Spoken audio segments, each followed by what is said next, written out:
Hello, everybody. Welcome back to Fast Pass, the history podcast in close to 30 minutes or less. As always, I'm Trevor. Jason. And I'm Megan. And today we're talking about the assassination of Abraham Lincoln, the 16th president of the U.S., known for his signing of the Emancipation Proclamation and his leadership during the Civil War.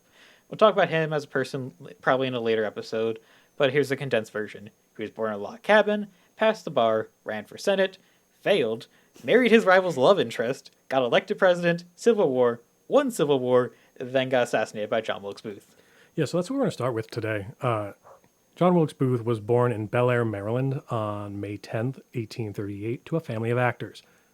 He followed in his family's footsteps, took the stage for the first time when he was 17. He was known for his, quote, energetic performances and for being a scene stealer. His last performance was at the Ford's Theater in Washington, D.C., which is where he killed Lincoln. Talk about a full circle moment. But back to Booth. His brother, Edwin Booth, was actually extremely famous and world-renowned for his performance as Hamlet. He was huge in England. So where did his brother go wrong? Oh man, well, to be fair, John Wilkes Booth didn't exactly have the cleanest record. He was said to be, quote, an opium addict, a sexual predator, a homewrecker, a thief, a cutthroat, and a debauchee. Which pretty much means that he was known for his sexual attitude, so not the best record. Like, after just recording Rasputin, why is there so many similarities between people we talk about in these episodes? Don't be a debauchee. That's crazy. Anyway, friends also said that there was no use arguing with JWB because he's not a man who would change his mind. Typical tourist behavior. And to top it all off, he was known to have a temper and snap, was egotistical, and hated losing. Now let's discuss where his distaste for Lincoln and the North started. And for that, we have to go back to Harper's Ferry. Yeah, so at Harper's Ferry, abolitionist John Brown decided to raid it because there was an armory there, and he wanted to take the weapons, give them to freed slaves and freed people of color so they can fight for their freedom and abolish slavery themselves. And I mean, he did take the armory, but several of his men died before they surrendered, and it didn't go well. He was sentenced to hang for his crimes. Also, a little fun fact, Robert E. Lee was actually the one to stop him, his raid at the armory. So following the raid, John Wilkes Booth joined a militia called the Richmond Greys that was in attendance at John Brown's hanging. He was, quote, satisfied with Brown's fate and also applauded how stoically he faced his death. What a kind thing to say about someone's literal public execution. Ridiculous. Now, when the Civil War began, Lincoln suspended habeas corpus. Habeas corpus says that someone has to have the right to be brought before a judge in court. So in suspending this, Lincoln basically said anyone I think is guilty, not brought before a judge, and it was not a popular move on his part. Yeah, because Lincoln suspended habeas corpus, he began to imprison any pro-secession Marylanders, and John Wilkes Booth was one of those that were imprisoned. Booth is just like, whoa, isn't this unconstitutional? And the short answer is yes. But the Constitution does allow it in some cases. Quote, the privileges of the writ of habeas corpus shall not be suspended unless when in cases of rebellion or invasion, the public safety may require it, end quote. So Lincoln was technically in the right to do so. But technicalities, yeah, people are still going to get mad about that. Now, there's actually a lot that happens in John Wilkes Booth's life, and most of it is very interesting, but for time's sake, we're going to condense it a bit.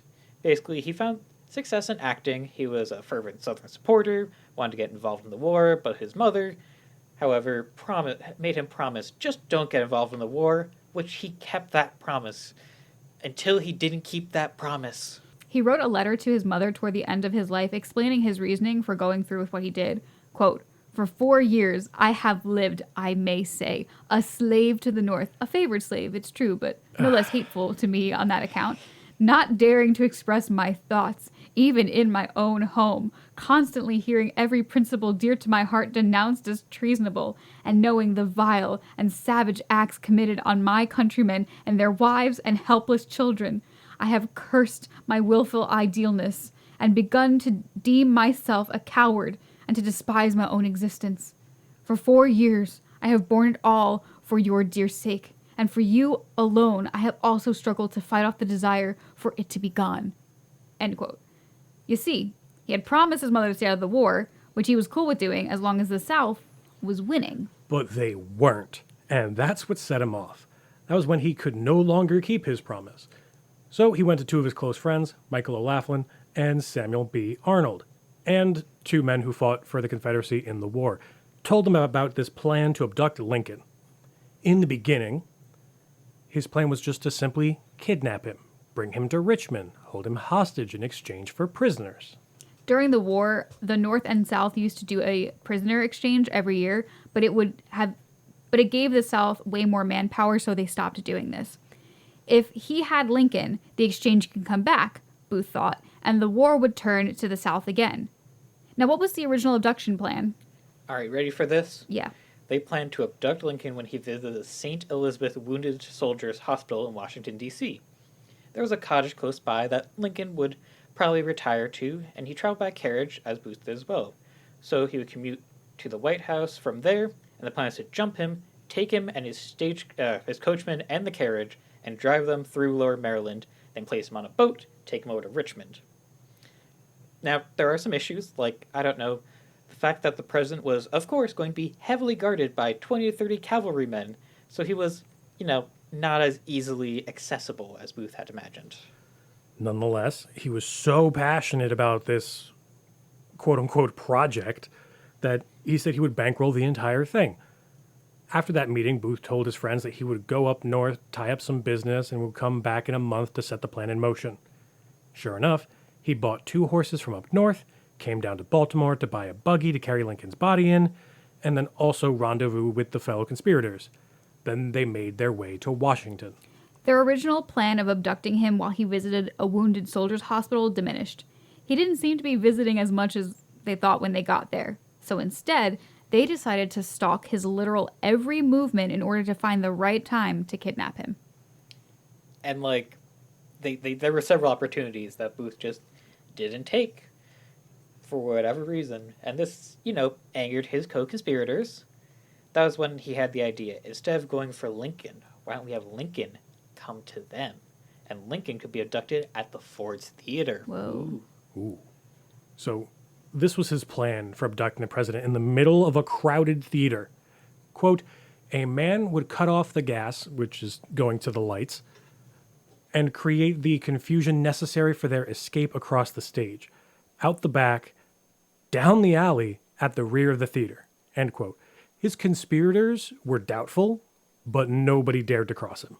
When they were originally in Washington, there were plenty of times, again, to kidnap the president, and they didn't do it for a variety of reasons. And Booth was broke. He had spent $4,000 on his failure of an effort, but he refused to go back to the North, so he stayed in Washington, which, yes, it was the North, but I guess not as North, perhaps. So, for the next few years, repeating theme, Booth gets angry at Lincoln, Booth tries to inspire someone to kill Lincoln, they don't do that, Booth gets angrier, again and again and again. A vicious cycle. Until one night when Lincoln had made an announcement from the White House declaring the war was won and that there was no more slavery. Booth actually went to this event to try and inspire a senator to murder Lincoln because it would, quote, be easy for him to get away with the large crowd, end quote. And guess what? That senator, too, didn't want to do it. So we go to April 13th, 1865. He rushed into the Ford's Theater to convince the owner to invite Lincoln and his entire cabinet to attend a performance. And the head of the theater was like, yeah, sure, we were going to do that anyway, okay. So he went back the next day to ask if Lincoln was going to a show, what show, and where he would be. And the head of the theater just told him that he was coming that night and gave him all the information. The stars had aligned for Booth. That afternoon, he got 3 accomplices together and decided that they would not only kill Lincoln, but the Secretary of State and the Vice President. Lewis Powell and David Harold were assigned to kill the Secretary of State, William Henry Seward, in his home. George Atzerodt was tasked with killing Vice President Johnson at his suite in his hotel. And Booth, because he knew the people at the theater, was going to kill Lincoln. Foolproof. So here's how it all went down, starting with Seward. He was actually recovering from a near-fatal carriage accident that had happened 9 days earlier. And this was one of his good days since then. He ate, he talked, he was feeling better. They decided to have a party at his house that night, but one of the family members was to stay by William Seward's side. So, Lewis Powell came in and claimed to be someone who needed to give the Secretary of State his medicine, and he was not permitted upstairs, but pushed his way through to find William's son, Fred. Fred told him his father was sleeping and he would administer the medicine when he woke up. At first, Powell turned around to leave, but then turned back around and shot at Fred. The gun misfired, but he fired with such force and so close that the butt of the gun cracked him on the head, exposing his brains. Then he forced his way into the bedroom. Private Robinson, who was guarding the door, rushed in behind him. Powell pulled out a large knife and slashed Private Robinson's forehead, partially knocking him down. Seward's daughter, Fanny, ran beside him, begging him not to kill her father, but he stabbed Seward in the face and neck. Fanny's screams brought in her brother, Gus, into the room. Powell advanced again on Seward, but was pulled away by Gus and Robinson. Powell decided to leave, but not before he hit Robinson again and slashed at Gus. He was able to get away while Gus ran for his gun, but not before stabbing one girl in the back, I guess for spite. So Seward didn't actually die. The carriage accident had actually saved his life because the gash to his face, while bad, was deflected by a device that was holding his jaw together. Carriage accidents save lives, I guess.